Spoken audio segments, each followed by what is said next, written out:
Magandang umaga, magandang araw mga kaparmer. So, good morning. Welcome back ulit sa Putot Vlog or Jax 2015 Farm. So, sa video natin ngayon mga kaparmer, pabahagi ko lang sa inyo yung bago kong laruan dito. So, makikita ninyo paging machine, no? Paging machine siya mga kaparmer. So, sana wag nyo pansinin na may kayabangan or mayabang dito sa video na to. Babahagi ko lang sa inyo kahit nga failure ako sa atsal, failure sa ampalaya, pero ito pili tayong nangutang, no? Nangutang tayo nito sa Lazada. So 6 months to bago mababayaran, bago full feed, no? Babahagi ko sa inyo yung kanyang mga equipment. Muna ito yung tangke niya. So itong tangke niya mga kaparmer ay 16 liters din, ano, kasi 8 liters tong sa kabila, then 8 liters din itong sa kabila.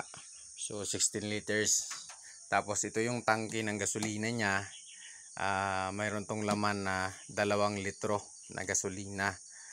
Tapos ito yung kanyang makina. Yung pinaka main makina niya is ito. So 2 karburador. Tapos itong ginagamit nito is pang bomba bago ka mag-start. Bombahin mo muna para malagyan siya ng yan, maglalabas yung itong fluid dito. Maglalagay siya ng tawag dito, yung parang kanyang yung hangin, ano. Kasi ito nga pala isang hose.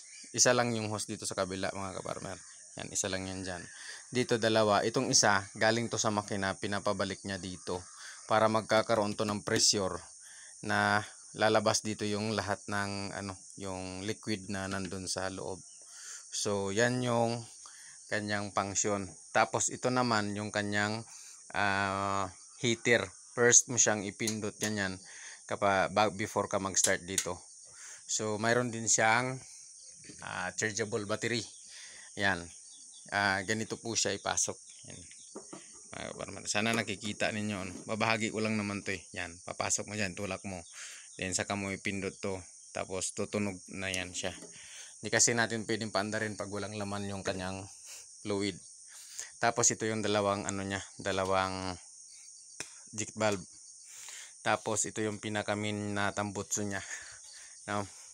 So, kaya ko siya ibinabahagi sa inyo kasi sa experience ko ngayon, magaan yung trabaho, mabilis yung trabaho, tapos hindi ka masyadong hindi ka masyadong pagod sa kaka-spray ng mga kaparmer.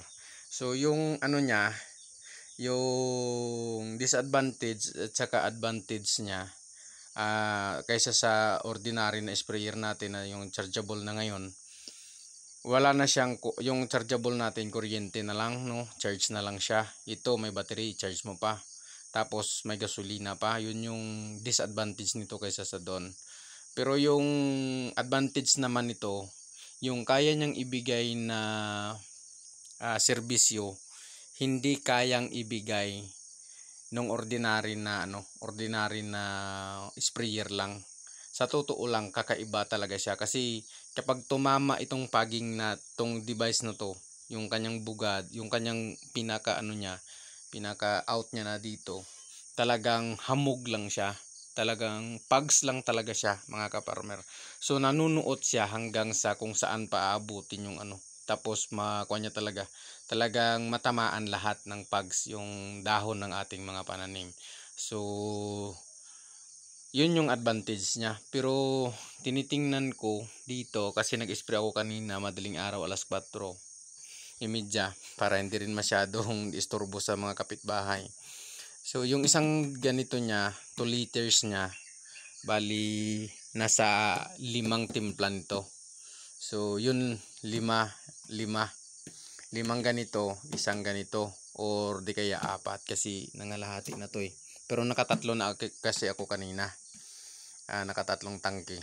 So kaya ko to siya binili mga kaparmer kasi gusto ko talaga siya na gusto kong makabahagi din sa inyo ng panibagong technology. So sa susunod na lang siguro din yung iba na pwede na maibahagi ko sa inyo kung paano siya i-operate. Kailangan kasi talaga niyan mayroong laman. Tapos ipapakita ko sa inyo yung kanyang pinakabuga. So yun lang mga kaparmer, maraming salamat sa Diyos at patuloy sanang ingatan inyong mga sangbahayan. So ang tawag, basta ma-enjoy kayo pag ganito na yung gamit nyo mga kaparmer.